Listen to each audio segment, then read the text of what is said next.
যোৰহাট লোকসভাত মই সদায় কৈ আছোঁ যে আমি প্ৰথম যে আমাৰ কেন্দ্ৰ চৰকাৰৰ কেবিনেট মিটিং হ'ব, এই কেবিনেট মিটিঙত আমি কা আইন বাতিল কৰিব লাগিব।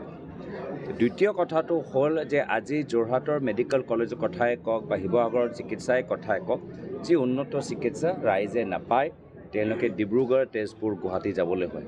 আৰু দিয়ক শিৱসাগৰৰ বাবেতো মই নিজে কিমানবাৰ সদনত উত্থাপন কৰিছোঁ আৰু NHI DSLৰ গাফিলিটিৰ ওপৰত মইতো তদন্ত আৰু ইনকুৱাৰী বিচাৰিছোঁ। মোৰ বহুত প্ৰচেষ্টা কৰাৰ পিছত দেৰগাঁও নুমলীগড় অলপ ভাল হ'ল।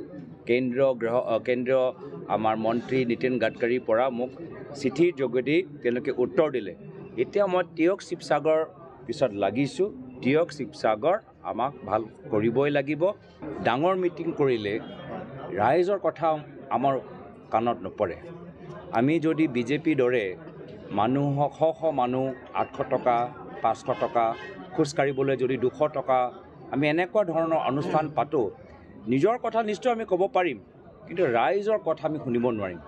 মই অসমৰ ৰাইজৰ মতামত জানিবলৈ বিচাৰিছোঁ, যাৰ ফলত ভৱিষ্যত সদনত তেওঁলোকৰ হৈ বলিষ্ঠভাৱে স্থাপন কৰিব পাৰিম। বিৰোধী ঐক্য মঞ্চত ৰাইজৰ দল, জাতীয় পৰিষদ, CPM, CPI পৰাও আমি যথেষ্ট সঁহাৰি পাইছোঁ।